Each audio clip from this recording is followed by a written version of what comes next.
Hello guys, good evening everyone. Hope all of you are very well. So without any delay, let's come to the point. आज हम discuss करने वाले हैं physics का एक important chapter जो कि है ऑप्टिक्स, है ना, प्रकाशिकी। इसके बारे में जानेंगे। देखो, अब मैं शुरू में इसके बारे में बेसिक्स से लेकर एडवांस लेवल तक पहुंचाऊंगा। तो शुरू में एक दो लेक्चर में इसका बेसिक रहेगा, उसके बाद 0 लेवल टू एडवांस लेवल कब पहुंच जाओगे पता नहीं चलेगा। और दूसरा, ये प्रकाशिकी जो है आपके board of point of view से बहुत ज़्यादा इंपॉर्टेंट चैप्टर है। मैक्सिमम मार्क्स के क्वेश्चन जो बनते हैं वो इसी चैप्टर से बनते हैं, तो इस बात का भी ध्यान दीजिएगा। और दूसरा ये है कि आने वाले टाइम में किसी ने मेरी ये सारी वीडियो फॉलो करेगा वो, तो उसको आने वाले टाइम में इस पर ऑलरेडी पीएचडी कर चुका होगा, अलग से कोई वीडियो देखने की जरूरत नहीं रहेगी। ओके, तो मैं कंटिन्यू करता हूँ। यहाँ देखिएगा, सबसे पहले चैप्टर है ऑप्टिक्स, प्रकाशिकी। इसमें प्रकाशिकी क्या होता है? Optics is nothing but it is the study of light, है ना। इसको हिंदी में बोले तो प्रकाश का अध्ययन करना ही क्या है? ऑप्टिक्स है। अब बात आती है लाइट क्या है सर, प्रकाश क्या है? तो लाइट क्या है? It is the part of electromagnetic spectrum which help us to see the object. वैद्युत चुंबकीय स्पेक्ट्रम का वह भाग जो वस्तुओं को देखने में हमारी सहायता करता है। क्या कहलाता है? स्टडी ऑफ लाइट, या लाइट कहलाता है। अल्टीमेटली क्या कहलाता है? लाइट कहलाता है। अब बात आती है सर, लाइट का जो वेवलेंथ रहती है वो कितनी रहती है? तो लाइट वेवलेंथ भी लिख लीजिएगा। लाइट वेवलेंथ लैम्डा जो कि रहता है, लाइट वेवलेंथ जो कि रहता है 3800 एंगस्ट्रॉम से लेकर 7800 एंगस्ट्रॉम के बीच में रहता है।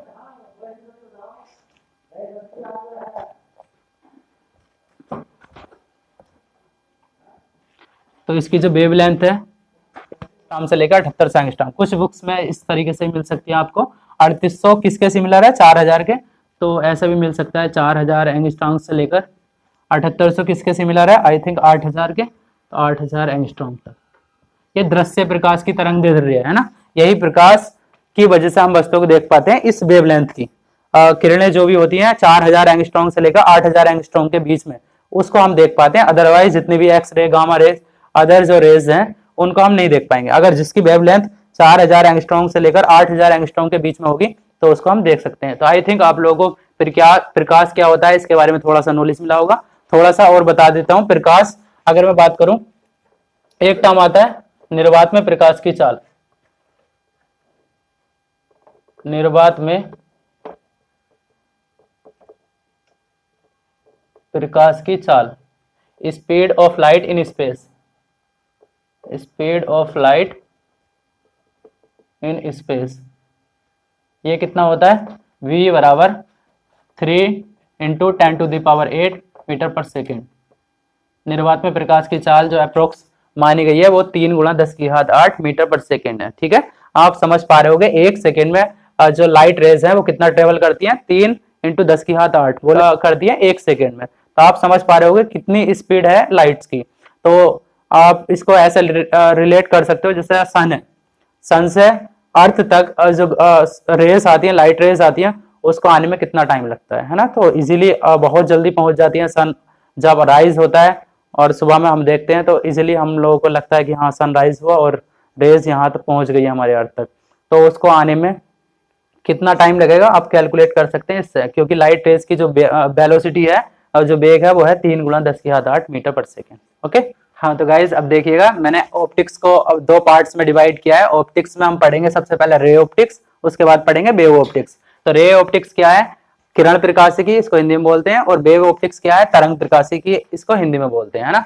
तो रे ऑप्टिक्स में हम जो आने वाले टाइम में पढ़ने वाले हैं वो मिरर पढ़ने वाले हैं, दर्पण and lenses and prism and telescopes. Lenses को लेंस ही बोलते हैं, प्रिज्म को प्रिज्म बोलते हैं, टेलीस्कोप को दूरदर्शी बोलते हैं।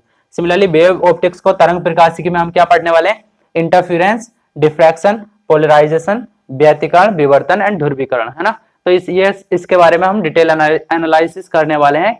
लेकिन अभी फिलहाल मेरा जो एम था आप लोगों को बताना वो था कि ऑप्टिक्स को हम 2 पार्ट्स में डिवाइड करते हैं, ray optics and wave optics. Ray optics में आपको क्या मिलेगा? इसमें जो लाइट रे है ना, तो फर्स्ट पॉइंट भी लिख सकते हो इसमें, लाइट जो है, लाइट रे,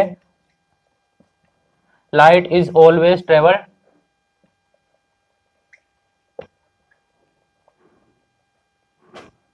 इन स्ट्रेट लाइन। प्रकाश हमेशा सीधी सरल रेखा में चलता है। ये कौन बताता है हमको? रे ऑप्टिक्स बताता है, किरण प्रकाशिकी।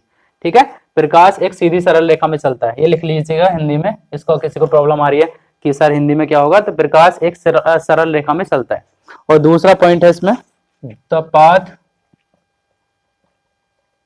Of light is called ray. And third point है इसी में,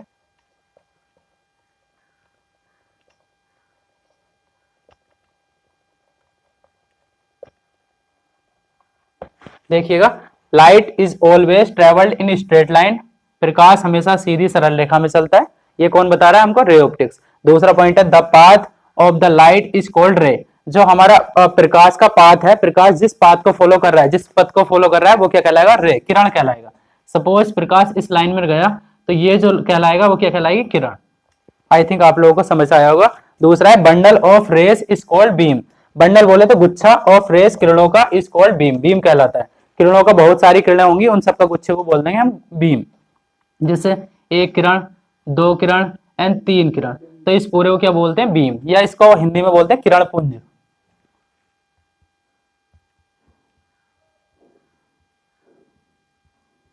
किरण पुंज। और ये क्या है? किरण। ये सिंपली, तब आप लोगों को इतना क्लियर हुआ होगा। देखिए गाइस, हमने आगे क्या लिया है? रिफ्लेक्शन ऑफ लाइट, प्रकाश का परावर्तन क्या होता है ना। तो सबसे पहले इसके बारे में जानेंगे कि डेफिनेशन क्या है इसका। तो डेफिनेशन क्या है? When light is incident on a surface transparent और opaque, it is partly sent back by the surface in the same medium through which it had come, this phenomena is called reflection of light by the surface. मतलब जब कोई प्रकाश किसी पॉलिशदार में चिकने तल पर गिरता है तो उसका अधिकांश भाग वापस लौट आता है ना, उसी माध्यम में। तो प्रकाश के चिकने तल से टकराकर लौटने की इस प्रक्रिया को क्या कहेंगे हम? प्रकाश का परावर्तन कहेंगे। मतलब सर समझ नहीं आया, ये पॉलिश सरफेस लिया मैंने एक,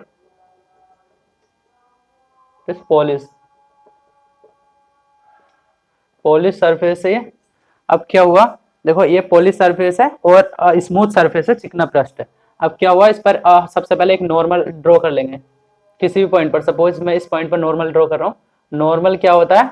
normal is always perpendicular to the surface. क्या मतलब? लंबवत होगा इसके, है ना। तो ये क्या है? नॉर्मल। नॉर्मल बोले तो हिंदी में अभिलंब। अभिलंब क्या होता है? सरफेस के हमेशा लंबवत होता है। अब क्या कर रहे हैं हम? देखो, इस पर, इस पॉलिश सरफेस पर कोई इंसिडेंट लाइट रे आई, ये आपतित प्रकाश की किरण आई और रिफ्लेक्ट हुई, उसी माध्यम में वापस लौट गई। ठीक है, रिफ्लेक्ट होकर जिस एंगल से आई थी, देखो एंगल किसके साथ मेजर करना है? हमेशा अभिलंब के साथ। तो आपतित किरण का अभिलंब के साथ कोण होता है आई। आप परावर्तित किरण का, ये परावर्तित किरण है, परावर्तित किरण का अभिलंब के साथ कोण कहलाता है आर। देखो किसी को कंफ्यूजन हो रहा हो तो ये लिख लीजिएगा, यह है इंसिडेंट रे, इंसिडेंट रे बोले तो आपतित किरण, और यह है रिफ्लेक्टेड रे बोले तो परावर्तित किरण, है ना। तो आपतित किरण अभिलंब के साथ जो कोण बनाती है वो कहलाता है आई। परावर्तित किरण अभिलंब के साथ जो कोण बनाती है वो कहलाता है आर। ये क्या है? पॉलिश है, पॉलिश भाग है, चिकना पृष्ठ है। तो इसमें क्या होगा? कोई लाइट रे आई, है ना, जिस एंगल से आई उस एंगल से चली जाएगी। ठीक है, वो लॉज ऑफ रिफ्लेक्शन में पढ़ेंगे। फिलहाल हम ये समझते हैं कि एक लाइट रे आई, सपोज इस मीडियम में थी, ये पॉलिश भाग था, तो क्या हुआ? सारी की सारी लाइट रे आई और रिफ्लेक्ट होकर वापस उसी मीडियम में लौट गई। तो किसी प्रकाश का उसी माध्यम में लौट जाना, किसी चिकने पृष्ठ से टकराकर, क्या कहलाता है? प्रकाश का परावर्तन कहलाता है। अब मैंने यहाँ लिखा है पार्टली सेंट, है ना, पार्टली थोड़ा सा, अधिकांश भाग जाता है ना, ज्यादातर भाग चला जाता है, थोड़ा सा नहीं, सॉरी, ज्यादा भाग, मतलब 90 to 80 to 90% भाग कंप्लीटली रिफ्लेक्ट हो जाता है। बट व्हाट अबाउट रिमेनिंग 10% और रिमेनिंग 15%? तो उसके पीछे क्या रीजन है कि सर वो 15 और 10% कहाँ गया वाला पार्ट? तो उसके लिए हम डिसाइड करेंगे कि अगर ये हमारा सरफेस ट्रांसपेरेंट सरफेस है, बोले तो पारदर्शी माध्यम है, तो क्या होगा? ये ट्रांसपेरेंट हो जाएगी, कुछ लाइट रे दूसरे मीडियम में पहुंच जाएगी, दूसरे मीडियम में। बट अगर हमारे पास सरफेस ओपेक सरफेस है, तब क्या होगा? सारी की सारी लाइट रे जो है एब्जॉर्ब कर ली जाएगी सरफेस के द्वारा, है ना। तो when our surface is transparent surface, then it will be reflect through the surface. When our surface is opaque surface, then it will be absorb by the surface. I think this point is clear all of you. देखिए यहाँ, तो मैंने यहाँ जो लिया है laws of reflection, परावर्तन के नियम। तो there are two types of there are two laws, there are two law, there are two laws of reflection, परावर्तन के दो नियम हैं, ठीक है। दो नियम कौन कौन से हैं? तो फर्स्ट लॉ क्या कहलाता है, देखिए, द इंसिडेंट रे, लिख ही देता हूं, incident ray comma reflected ray and normal drawn at point of incidence, normal drawn at point of incidence,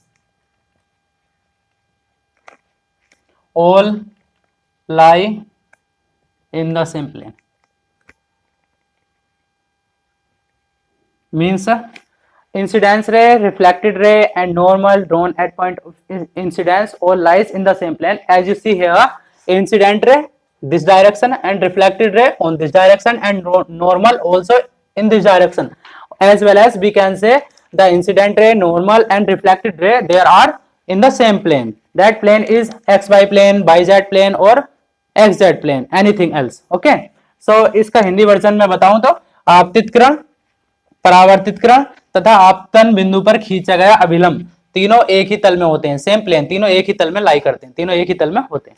okay, the Hindi version of this statement is आपतितकरण, परावर्तितकरण तथा आपतन बिंदु पर खींचा गया अभिलंब तीनों एक ही तल में होते हैं। ये परावर्तन का पहले नियम में आता है, ठीक है। परावर्तन का पहला नियम आई थिंक आप लोगों को बहुत अच्छे से क्लियर हुआ।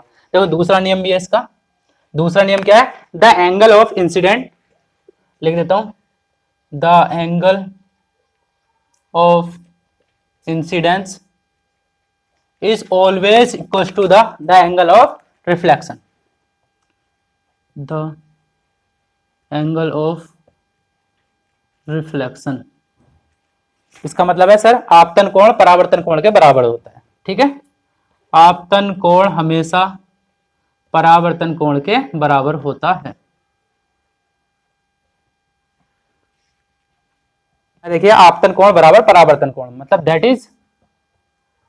इज आपतन कोण को क्या मैंने बोला था, चलो यहीं देख लो। आपतन कोण क्या था? आई, है ना, incident angle that is I equal to reflection angle that is R. तो angle I is equal to angle R. आपतन कोण बराबर परावर्तन कोण, ये कौन सा नियम है? दूसरा नियम। आपतन कोण परावर्तन कोण के बराबर होता है, पहला नियम भी ये हुआ।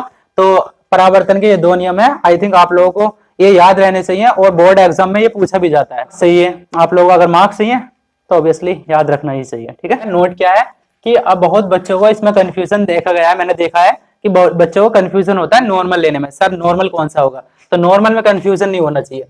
नॉर्मल क्या है? कोई सरफेस है तो नॉर्मल जो होगा वो always perpendicular to the surface, मतलब ये नॉर्मल होगा क्योंकि ये इसके लंबवत है, ये इसके लंबवत है तो ये नॉर्मल कहलाएगा, ठीक है। हमारे पास सरफेस थी, ये हाईलाइट सरफेस थी तो नॉर्मल ये होगा।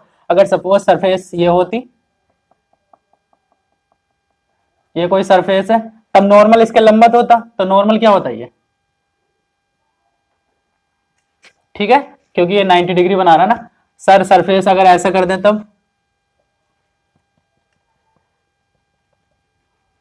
नॉर्मल क्या होगा? इसके लंबवत, और क्या, परपेंडिकुलर।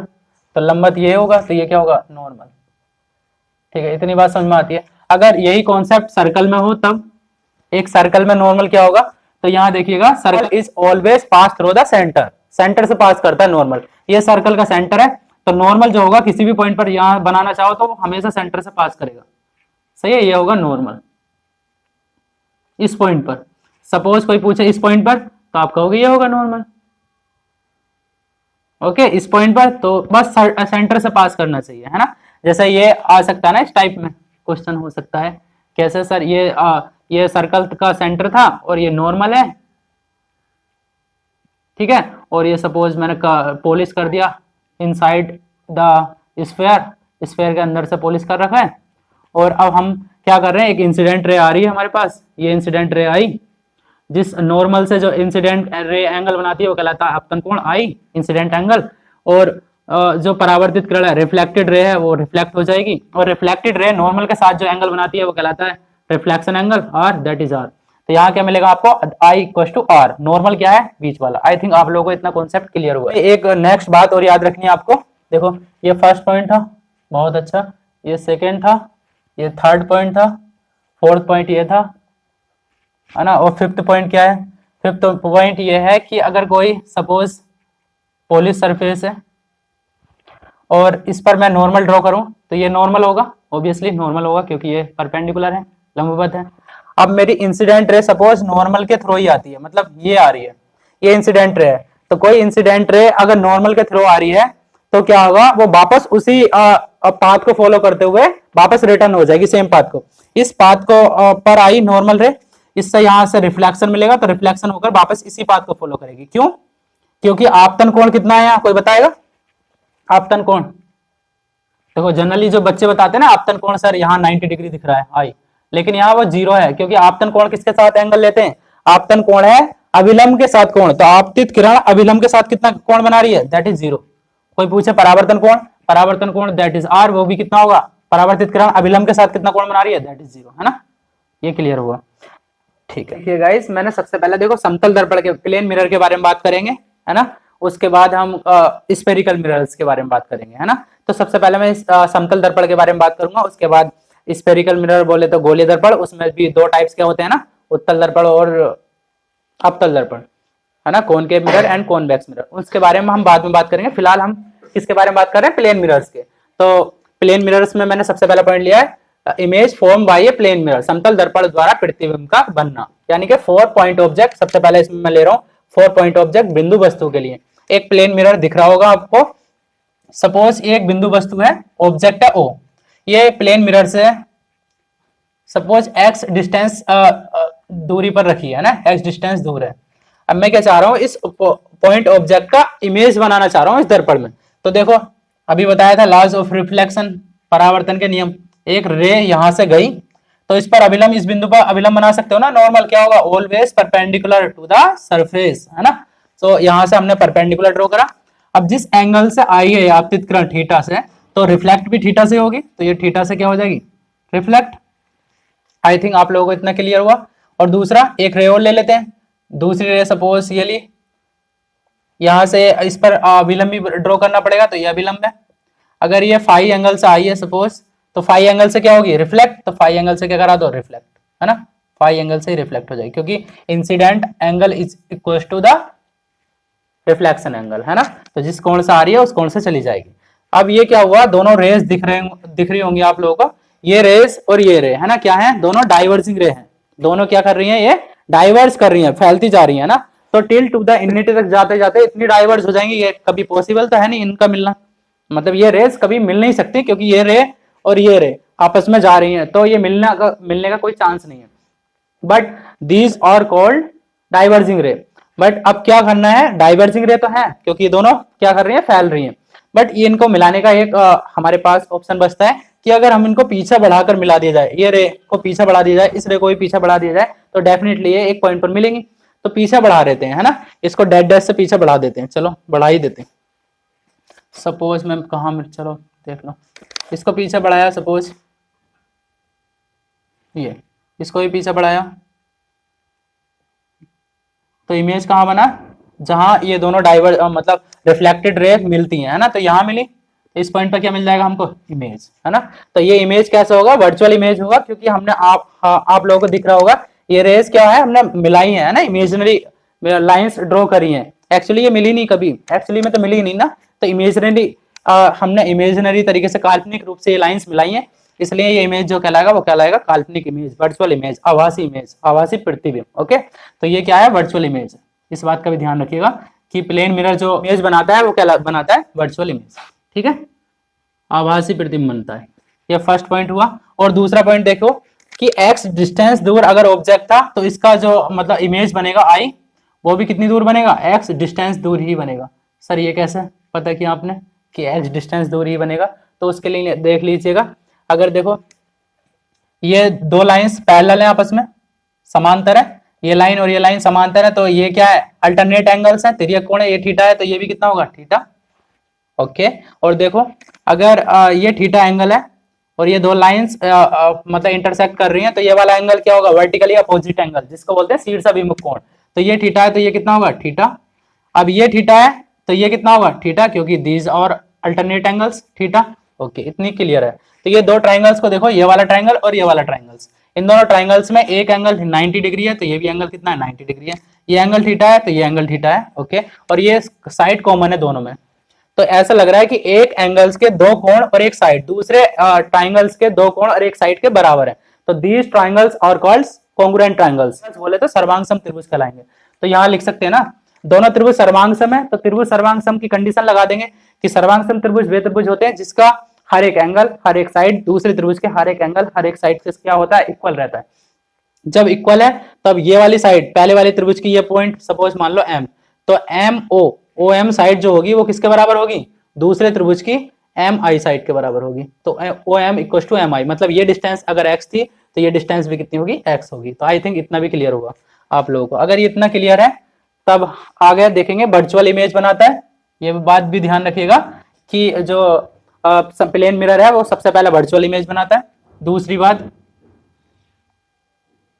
इमेज इरेक्ट बनता है, इरेक्ट इमेज बनता है, बोले तो सीधा प्रतिबिंब बनता है, सीधा प्रतिबिंब। और ये आभासी प्रतिबिंब, आभासी प्रतिबिंब, और ये सीधा प्रतिबिंब।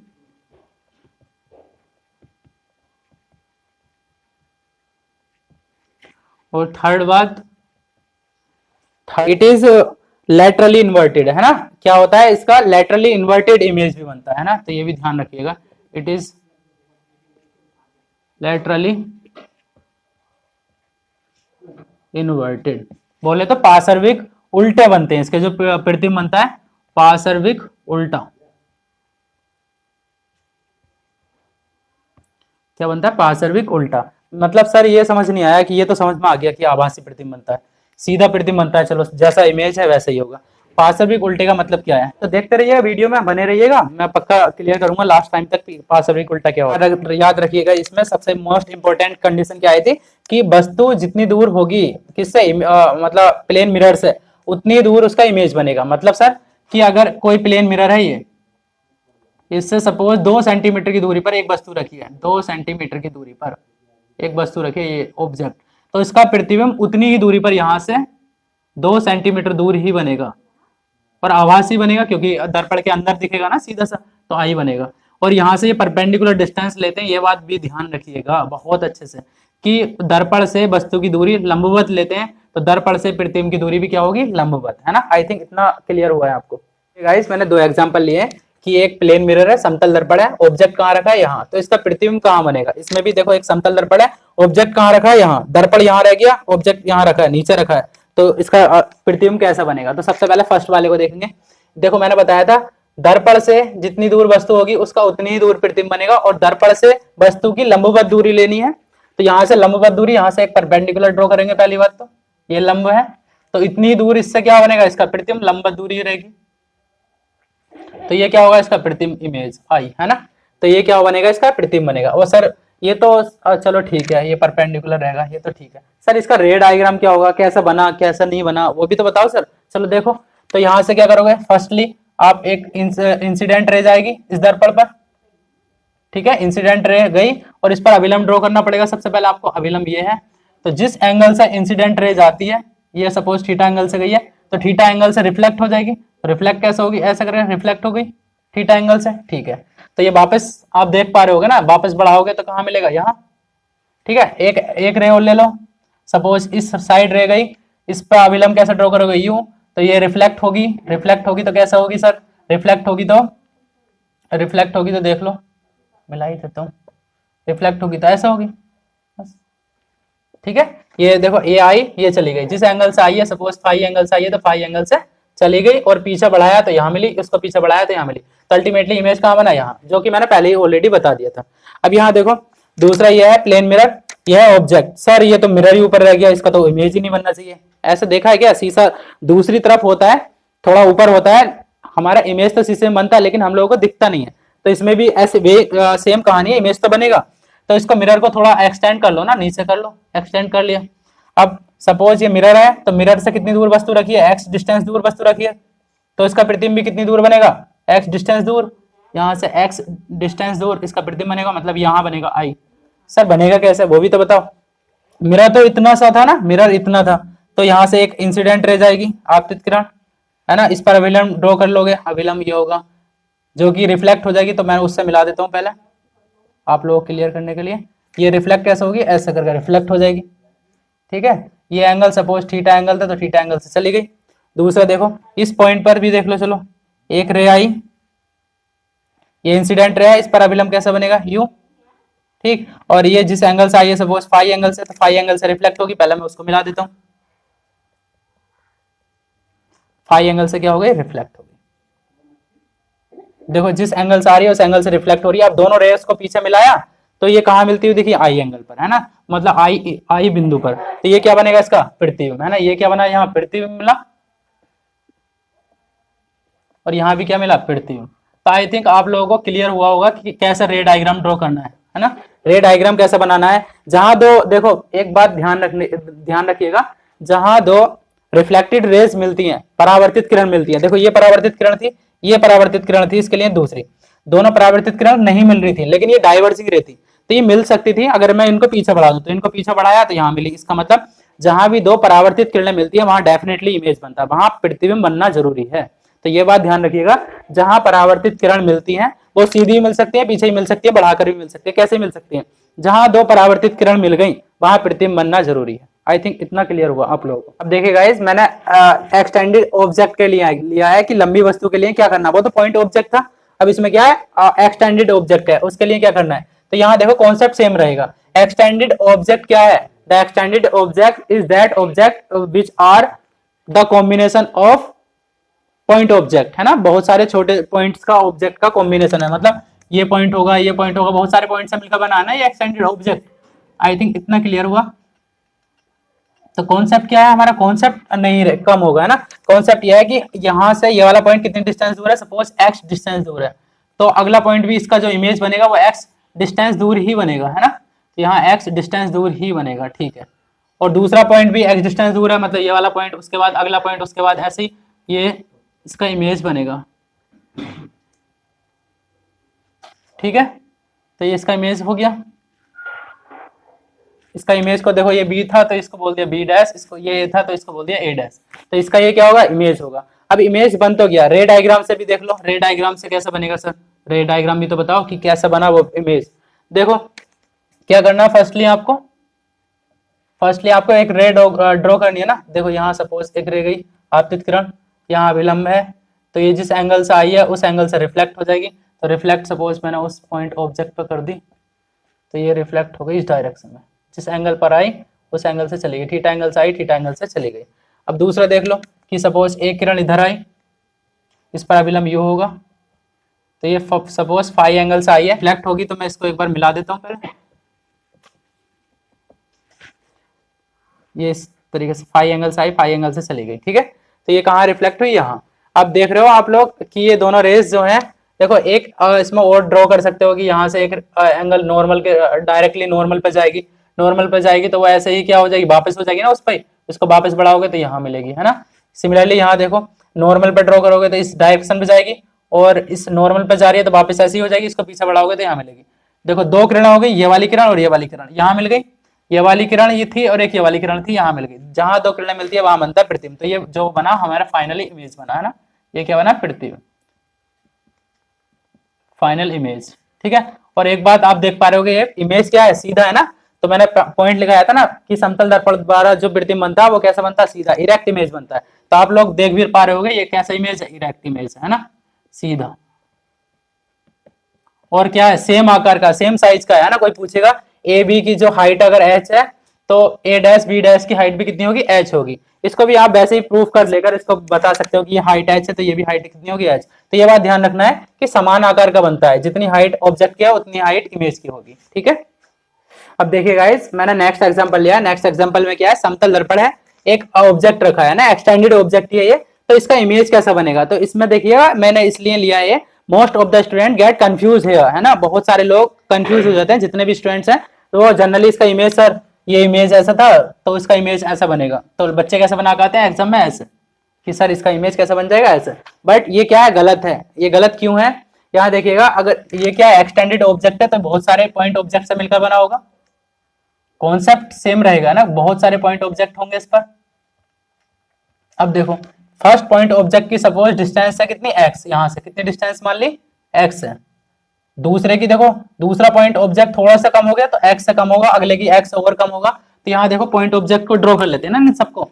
तो फर्स्ट वाला x पे था तो यहाँ से x डिस्टेंस जाओ, दूर जाओ और पॉइंट बना दो, ये वाला पॉइंट बन गया। अगला देखो x से थोड़ा सा कम है तो थोड़ा सा कम यहाँ हो जाएगा। अगला देखो थोड़ा सा और कम है तो यहाँ होगा। अगला देखो थोड़ा सा कम है तो यहाँ, फिर यहाँ, फिर यहाँ, फिर यहाँ, फिर यहाँ, ऐसे करके आप लोगों को दिख रहा होगा। ठीक है, तो ये क्या बनेगा इसका इमेज,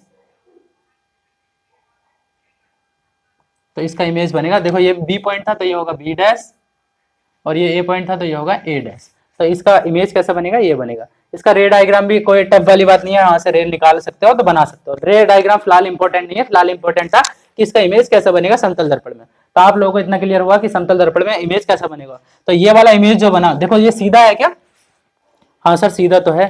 सीधा इसी को बोलते हैं कि सर तो ऊपर ही है ना, हमको शीशे में दिखेगा तो सर तो देखो अभी भी यहाँ ऊपर है तो यहाँ भी ऊपर है, पैर नीचे है इसके तो पैर तो नीचे ही है, तो ये इमेज तो सीधा है। बट पूरी तरीके से सीधा नहीं है कि मतलब सर ये सीधा ऐसा होता है, ये तो ऐसा बनता, तो इसको बोलते हैं लैटरल इन्वर्टेड, है ना इमेज, लैटरल इन्वर्टेड इमेज। इसको बोलते हैं पार्श्विक उल्टे, कि ये उल्टा तो है लेकिन पार्श्विक उल्टा है, पार्श्विक उल्टा इमेज बन रहा है। तो आप लोगों को ये कंफर्म हुआ कि पार्श्विक उल्टा क्या होता है, लैटरल इन्वर्टेड इमेज क्या होता है। ठीक है, यहाँ उल्टा नहीं है, डायरेक्टली उल्टा कैसा होता है, बी पॉइंट नीचे आ जाता, मतलब इसका हेड इसके पैर पर पहुंच जाता और इसके फुट इसके हेड पर पहुंच जाते, तो उसको बोलते हैं उल्टा। लेकिन ये उल्टा नहीं है, ये है लैटरल इन्वर्टेड पार्श्विक उल्टा। ठीक है गाइस, मैंने let's take a beautiful example, एकदम ब्यूटीफुल वाला एग्जांपल है, यहाँ चमका देगा आपको, है ना, ये एग्जांपल में मजा आ जाएगा आपको। ब्यूटीफुल एग्जांपल क्या है, एक सपोज ये वॉच है, वॉच में अभी टाइम कितना हो रहा है, वॉच में अभी आई थिंक टाइम हो रहा है 3 एग्जैक्टली 3 बज रहे हैं, है ना, 3 बज रहे हैं अभी। ठीक है, अभी जो टाइम है वो 3 बज रहे हैं। तो मैंने क्या क्वेश्चन क्या है, ये प्लेन मिरर है, समतल दर्पण है, तो समतल दर्पण में जो इसका प्रतिबिंब बनेगा उसमें कितना टाइम हो रहा होगा इस वॉच में। क्वेश्चन समझ में आया कि समतल दर्पण में इस वॉच का जो इमेज बनेगा उस इमेज का टाइम क्या होगा, ये क्वेश्चन है ना। तो आप लोग इसमें देखिएगा क्या है, सेम कॉन्सेप्ट लगने वाला है। ये डायल है, इसका सर्कल है तो सर्कल का इमेज सर्कल ही दिखेगा बनाया। दूसरा देखो ये वर्टिकल लाइन है तो वर्टिकल लाइंस का इमेज वर्टिकल लाइन ही दिखेगा। ओके, अब यहाँ देखो इस वाली लाइन पर बहुत सारे पॉइंट ले सकते हो ना।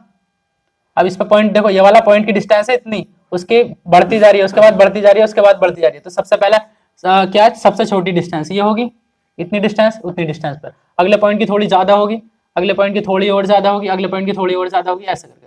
तो ये इमेज कैसा बनेगा, ऐसा बनेगा, है ना। तो ये कितना बचेगा, यहाँ 12 तो लिखा हुआ था, यहाँ 3 लिखा हुआ था, यहाँ 6 लिखा हुआ था, यहाँ 9 लिखा हुआ था। आई थिंक कितना बज रहा है, ये इमेज में कितना बजाएगी, 9। तो इसका जो प्रतिबिंब बनेगा उसमें कितना टाइम हो रहा होगा, इस वॉच में 9 बज रहे होंगे, है ना। तो यहाँ देखो इतना तो क्लियर हुआ क्योंकि हम विजुअलाइज कर पाए इस क्वेश्चन को, पर्सनली क्वेश्चन को क्या कर पाए, विजुअलाइज कर पाए। अगर सपोज हमारा क्वेश्चन कुछ इस तरीके से होता कि सपोज कोई घड़ी है, उसमें अभी टाइम हो रहा है 35:15। अब इसका समतल दर्पण में प्रतिबिंब देखना चाहूं तो उस प्रतिबिंब में कितना टाइम होगा, है ना। तो बस इसके प्रतिबिंब, घड़ी का प्रतिबिंब में समय क्या होगा। ठीक है, घड़ी के प्रतिबिंब में समय क्या होगा, तो बताओ कैसे निकालना है समय। तो इसमें समय निकालने के लिए देखो सबसे पहले यहाँ देखो इसका शॉर्टकट क्या है, शॉर्टकट देखो, शॉर्टकट क्या है, शॉर्टकट ये है, इसमें क्या करना है आप लोगों को, हमेशा 12 में से सब्ट्रैक्ट कर देना है, 12 बजे में से पूरे से हटा देना, 12 बजे में से क्या कर देना, हटा देना। ये 12 बज रहे थे तो 12 में से हम कितना हटाएंगे, देखो पहले बज रहे थे 3 तो 12 में से 3 हटा देंगे, सिंपली हटा देंगे। इसमें से 3 घटाओगे तो कितना बचे, 0 0, 12 में से 3 गए 9, तो कितना बजाती है घड़ी प्रतिबिंब में, 9, है ना। तो ये कॉन्सेप्ट क्लियर हुआ। सर अब यहाँ ये टाइम है तो इसमें से 12 में से कैसे घटाएंगे, ये सर ये तो कंफ्यूजन है। तो 12 को स्टाइल के साथ लिखना ना, 12 को क्या लिखोगे, देखो यहाँ क्या दे रखा, घंटा, फिर मिनट, फिर सेकंड। तो 12 को भी घंटा, फिर मिनट, फिर सेकंड के फॉर्मेट में लिखना। तो 12 को घंटे के फॉर्मेट के अंदर लिखोगे, 11 घंटे है ना, 59 मिनट 60 सेकंड, 11 घंटे 59 मिनट 60 सेकंड। अल्टीमेटली तो कितना बज रहा है, 12 ही बज रहा है ना। अरे इसका मतलब भी कितना है, 12 ही तो है, 12 बजे। तो 12 बजे में से ये वाला टाइम हटा देना। ये वाला टाइम कितना है, 2:35 15 सेकेंड। तो इसको घटा देंगे ना, घटाएंगे तो कितना बचेगा, 60 में से 15 हटा लो, बचेगा 45। और 9 में से 5 गया 4, 5 में 3 गया 2, 24। और यहाँ 11 में से 9, 11 में से 2 घटाया तो बचा 9। तो 9:24 45 सेकंड बचाएगी इसके प्रतिबिंब में घड़ी। तो कितना बचाएगी, 9:24 45 सेकंड। आई थिंक आप लोगों को ये क्वेश्चन बहुत अच्छे से क्लियर हुआ। और इस ट्रिक में ही मजा है ना कि बार बार हम इसको विजुअलाइज नहीं कर पाएंगे कि सर तो उसके जो प्रतिबिंब है, मतलब दर्पण में जो प्रतिबिंब बनेगा उसमें कितना टाइम होगा, अगर घड़ी में इतना टाइम है तो बार बार विजुअलाइज करने में दिक्कत है। तो इसलिए हमने शॉर्टकट दे दिया कि 12 में से हटाते रहो। 12 बजे को स्टाइल के साथ लिख लेना, ज्यादा से ज्यादा क्या कर सकते हैं, 12 बजे को स्टाइल के साथ लिख सकते हो ना। तो और ये एग्जाम में जो है बहुत सारे कॉम्पिटिटिव एग्जाम में, जैसे रेलवे है, एसएससी है, जेई है, उन सब एग्जाम में ये पूछा जाता है। तो इस बात का भी ध्यान रखिएगा। अब मैंने यहाँ नेक्स्ट एग्जाम्पल लिया है। मेरे नेक्स्ट एग्जाम्पल में क्या है, एक लड़का जिसकी ऊंचाई h है ना, अपना पूरा प्रतिबिंब समतल दर्पण में देखना चाहता है, तब कम से कम कितना दर्पण की आवश्यकता होगी, minimum length of mirror required चाहिए। A boy of height h wants to see his full image in a plane mirror. Find the minimum length of the mirror required, है ना। कम से कम कितना दर्पण की आवश्यकता होगी। तो देख लो, सबसे पहले एक बॉय मान लेते हैं, सपोज ये बॉय ए बी, एक लड़का है, एक दर्पण ले लो, चलो दर्पण भी ले लेते हैं। सपोज एक दर्पण ये है, समतल दर्पण ले लिया है ना। अभी हमको पता नहीं ना कितना दर्पण चाहिए, तो मैंने मान लिया कि दर्पण रैंडम हाइट का दर्पण ले लिया कि कितनी भी लंबाई हो सकती है दर्पण की, ये समतल दर्पण है। अब ये वो है, इस दर्पण में अपना इमेज देखना चाह रहा है ना। तो ये बताओ पहले, ये वो इसका ये क्या है, हेड है ना, सर है। ये क्या है, इसके पैर है, फीट है। और देखो इसको अपना पूरा प्रतिबिंब इसमें देखना है, तो क्या होगा, इसके पैर से और इसके हेड से दोनों से रे जाएंगी और दर्पण से टकराएंगी, और वो कहाँ आनी चाहिए, इसकी आंखों में, तभी तो वो देख पाएगा। मतलब हम किसी भी ऑब्जेक्ट को कैसे देख पाते हैं, जैसे सपोज मैं इस मतलब मार्कर को देख पा रहा हूँ, वो किस वजह से देख पा रहा हूँ, क्योंकि इस मार्कर से रे आ रही हैं, मेरी आंखों पर टकरा रही हैं, और मेरे आंखों में सिग्नल जा रहा है रेटिना तक, तब मैं इसको बता पा रहा हूँ हाँ ये मार्कर है। तो कहने का मतलब यह है, किसी भी वस्तु को देखने के लिए उस वस्तु से रे का आंखों में आना बहुत जरूरी है। तो क्या होगा, इसके फीट से, पैरों से रे लेकर जाओ, आंखों में पहुंचाओ। इसकी आंखें कहाँ होंगी, थोड़ा सर से नीचे होंगी ना, ये बात भी ध्यान रखिएगा। आइज, हेड यहाँ है तो आंखें थोड़ी सर से नीचे होती है, तो आइज यहाँ होंगी। सपोज ये आइज है, इसकी आंखें है ना, ठीक है, इतनी बात क्लियर हुई। तो मैंने क्या करा, पैरों से रे लेकर गया, पैरों से सपोज कोई भी रे ले लो, ये ली, पैरों से एक रे गई, इस पर अभिलंब क्या होगा, ये नॉर्मल होगा, है ना। थीटा एंगल पर गई है, थीटा एंगल पर रिफ्लेक्ट हो जाएगी।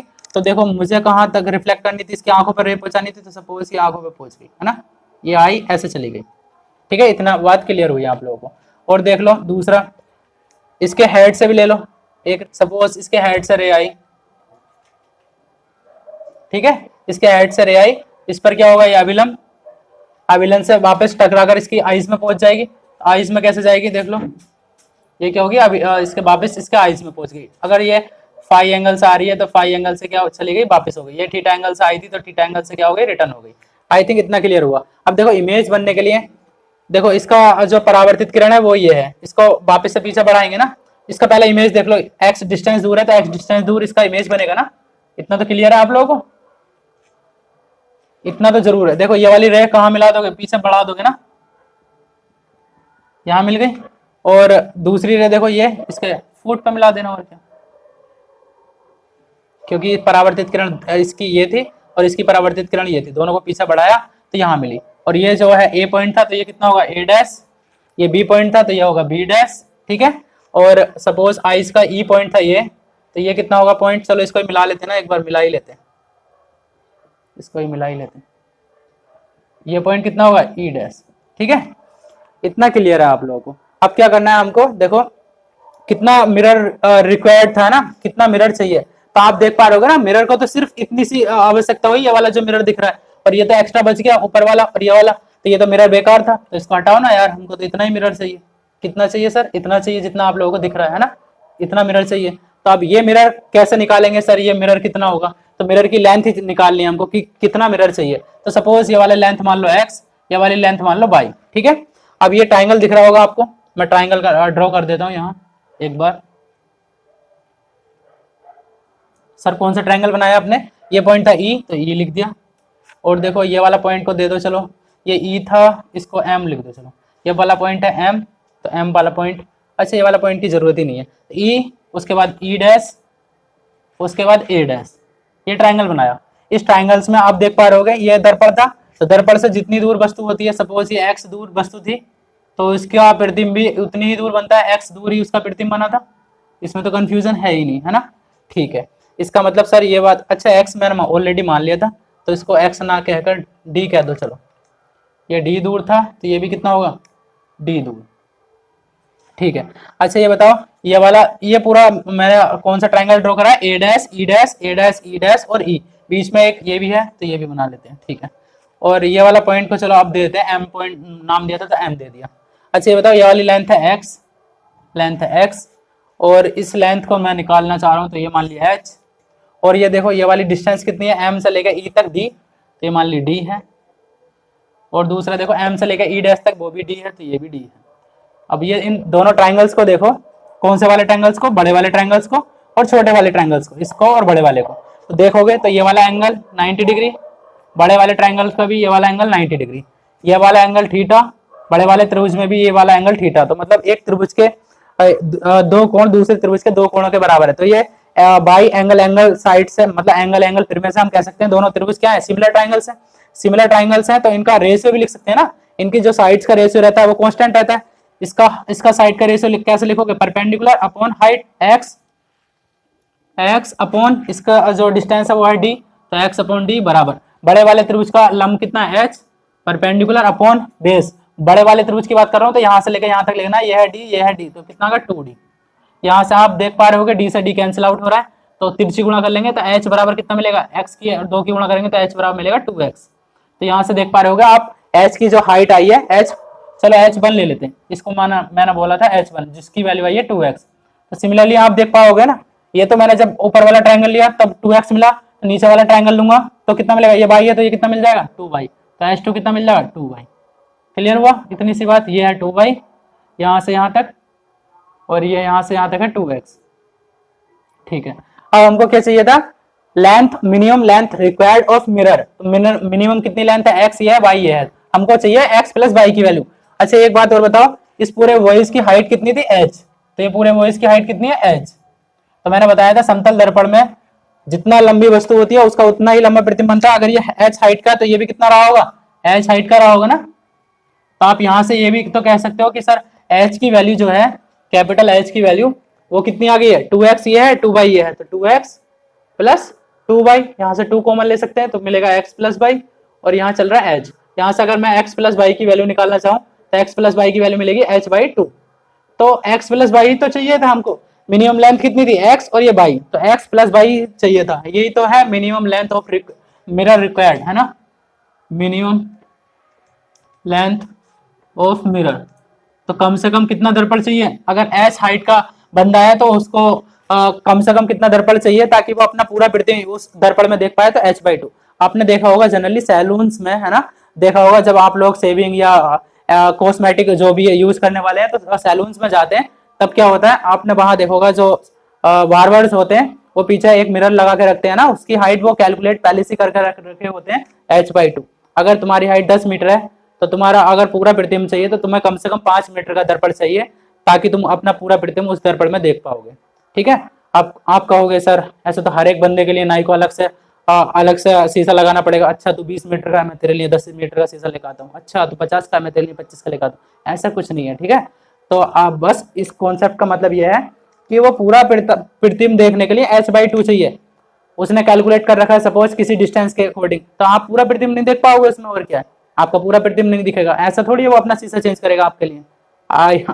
ओके, आई थिंक आप लोगों को इतना पॉइंट क्लियर हुआ होगा कि अगर h हाइट का बंदा है तो उसको पूरा प्रतिबिंब देखने के लिए कम से कम कितना दर्पण चाहिए, वो चाहिए h/2। तो सीधा सीधा इस पर क्वेश्चन पूछा जाता है ना, तो इसलिए कंफ्यूजन नहीं होइएगा, एकदम से क्वेश्चन करने के लिए चिमनी तरीके से फोड़िएगा इस टाइप के क्वेश्चन को। देखिए गाइस, मैंने नेक्स्ट एग्जांपल लिया है। मेरे नेक्स्ट एग्जांपल क्या है? A boy is standing midway between a wall of height h and a plane mirror. Find minimum length of mirror required so that the boy can see full image of wall, है ना। एक लड़का जो h ऊंची दीवार तथा एक समतल दर्पण के ठीक बीच में खड़ा है ना। तब क्या पूछा है? तब कम से कम कितनी लंबाई का दर्पण चाहिए ताकि लड़का अपना पूरा प्रतिबिंब दर्पण में देख सके, है ना। इस क्वेश्चन को कैसे करना है तो देखिएगा, मैंने यहाँ ऑलरेडी दर्पण ड्रॉ कर रखा है। ये दर्पण है, समतल दर्पण, ये बॉल है, दीवार है जिसकी ऊंचाई कितनी है h, ऊंची दीवार है ना, तो जिसकी ऊंचाई कितनी है h, ठीक है। और लड़का कहाँ खड़ा है? ठीक बीच में, मतलब ये डिस्टेंस d है तो ये भी डिस्टेंस कितनी होगी? d होगी। हमको क्या दिखाना है? हमको चाहिए कि ये लड़का जो है अपना पूरा प्रतिबिंब इस दीवार, मतलब इस दीवार का प्रतिबिंब इस दर्पण में देखना चाह रहा है पूरा पूरा, तो वो कितना दर्पण चाहिए? तो देख लो क्या करना है। यहाँ से सबसे पहले हेड से रे निकालेंगे, इसकी आंखों तक रे पहुंचानी है, अल्टीमेटली ऑब्जेक्ट यही रहना चाहिए। तो यहाँ से सपोज एक रे गई, ठीक है। यहाँ क्या होगा? अभिलंब, तो रे कहाँ जाएगी? रिफ्लेक्ट होगा इसकी आंखों में, तो यहाँ पहुंच गई, ठीक। और दूसरी बात देखो, दूसरा क्या है? इसके सपोज इसके फुट से रे निकाल लो, चलो इसके फुट से एक रे गई, ये गई, इस पर जो रिफ्लेक्ट होगी वो कहाँ चली जाएगी? इसके आंखों में, तो रिफ्लेक्ट होगा कहाँ चली गई? सपोज इसके आंखों में, ठीक है, ये रिफ्लेक्ट हो गई। अब मैं देखो इसका इमेज बना देता हूँ। जितनी लंबी वस्तु उतना उसका उतना दूरी ही प्रतिबिंब बनता है, और जितनी लंबी वस्तु है h हाइट की, तो h हाइट का उसका प्रतिबिंब बनेगा। तो देख लो मैं इसका प्रतिबिंब ऑलरेडी मतलब यहाँ बना रहा हूँ। ये है h, मतलब ये है a डैश, और ये क्या होगा? b डैश, ठीक है। और यहाँ से देखो डिस्टेंस भी देख लो कितनी दूर डिस्टेंस होगी ये टोटल। ये d 2d डिस्टेंस है, तो 2d दूर वस्तु रखी है तो उसका 2d दूरी पर ही क्या बनेगा? प्रतिबिंब। तो आई थिंक इतना क्लियर हुआ, 2d पर प्रतिबिंब बन गया। और दूसरी बात क्या कि इसका जो रे निकलेंगे, देखो रे मैंने ऑलरेडी बना दिया ना, ये पीछे बढ़ाओगे तो कहाँ मिलेगा? उसके हेड पे मिला देना, और क्या मिल चुका है। और देखो दूसरी रे ये थी, इसको रे को पीछे बढ़ाओगे तो कहाँ मिलेगी? ये मिलेगी, ठीक है। तो अब आप लोगों को क्लियर होगा, यहाँ क्लियर हो गया होगा कितना दर्पण चाहिए? केवल इतना दर्पण चाहिए, है ना। बाकी दर्पण क्या है? बेकार है। तो हमको जो मिनिमम दर्पण चाहिए, आप लोगों को क्लियर हो गया होगा ना कितना दर्पण चाहिए? इतना दर्पण चाहिए ना, बस सिर्फ यहाँ इतने दर्पण की जरूरत है हमको। तो इसकी हाइट ही पूछी है, तो क्या करेंगे? सबसे पहले वही पिछले सवाल की तरह यहाँ से क्या कर लेंगे? एक ड्रॉ कर लेंगे, लाइन ड्रॉ कर लेंगे, सही है। ये सिमेट्रिसिटी होगी, हालांकि इस डायग्राम में आपको सिमेट्रिक दिख नहीं रहा होगा, ये सिमेट्रिसिटी बना लेना, ठीक है, खुद से जब ड्रॉ करोगे। ये सपोज मैंने मान लिया कि लेंथ कितनी है? x है, और ये दूसरी लेंथ कितनी मान ली? दूसरी लेंथ ये वाली। कितना दर्पण चाहिए था? देखो दर्पण इतना ही चाहिए था, ये वाली लेंथ मान ली y है, ठीक है। और दूसरा देख लो, ये पूरी भी हाइट कितनी होगी? h ही होगी, क्योंकि h हाइट का ही ऑब्जेक्ट है, ठीक है। एक बात और देखिएगा, मैं यहाँ त्रिभुज ले रहा हूँ। कौन कौन से त्रिभुज ले रहा हूँ सर? ये वाला पहला ऊपर वाला त्रिभुज ले रहा हूँ। ऊपर वाला त्रिभुज लिया तो यहाँ ड्रॉ कर रहा हूँ, चलो वो वाला देखो। ऊपर वाला ट्राइंगल लिया तो ये ट्राइंगल है, देख लो अच्छे से देखो। मैंने इस पॉइंट को दे दो a b c, चलो इसको c दे दो, तो ये जो बोला इसका c डैश बोल दिया, ठीक है। चलो देखो जल्दी जल्दी देखो, ये है c डैश, तो c डैश, और यह है a डैश, ठीक है। और बीच में एक लाइन भी है जिसकी डिस्टेंस कितनी है? हाइट कितनी है? x है। और ये वाली डिस्टेंस मैंने मान ली, चलो h1 है। कितनी मान ली? h1, तो ये डिस्टेंस मान ली h1 है, ठीक है। और दूसरा ये देखो, ये डिस्टेंस कितनी है? d है, ये डिस्टेंस है d। और आगे देखो ये डिस्टेंस कितनी है? 2d, ये डिस्टेंस है 2d।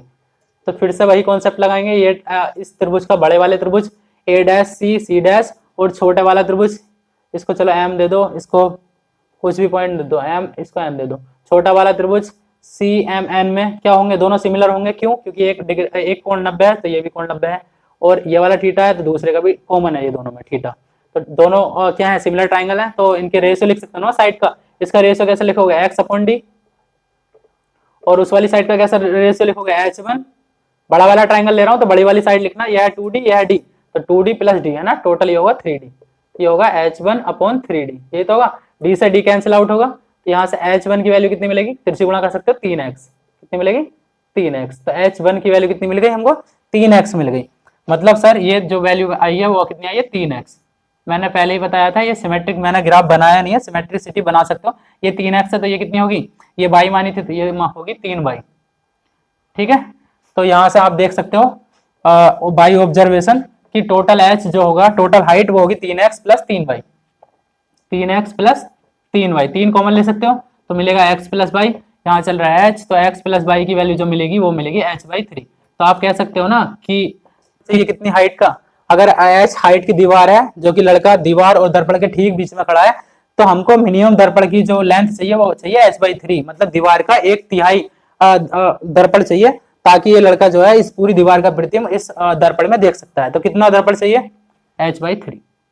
ठीक है, आई थिंक इतना क्लियर हुआ अच्छे से कि इस टाइप का क्वेश्चन को कैसे डील करना है। पिछले वाले क्वेश्चन में कितना था, h/2 हाइट का चाहिए ताकि वो अपना पूरा प्रतिबिंब देख सके। तो ये दोनों क्वेश्चन कंपटीशन एग्जाम में बहुत पूछे जाते हैं, तो रिजल्ट याद रखिएगा, है ना। प्रूव करना बार बार जरूरी नहीं है, बस रिजल्ट याद रखिएगा। हाँ, तो अब देखिए गाइस, मैंने नेक्स्ट एग्जांपल लिया है। इसमें क्या है, एग्जांपल पहले कॉन्सेप्ट समझ लेते हैं। Number of images form by two plane mirrors, दो समतल दर्पण द्वारा बनने प्रतिबिंब की संख्या, है ना। समतल दर्पण होंगे, इसके द्वारा प्रतिबिंब कैसे बनेंगे, कितने बनेंगे, उसके बारे में यहाँ डिस्कस कर लेते हैं, है ना। तो केस फर्स्ट लिया मैंने, when two mirrors are parallel to each other, जब दो दर्पण एक दूसरे के क्या हो, समांतर हो। यहाँ हिंदी में लिख लीजिएगा इसको, किसी को दिक्कत हो रही है तो, जब दो समतल दर्पण एक दूसरे के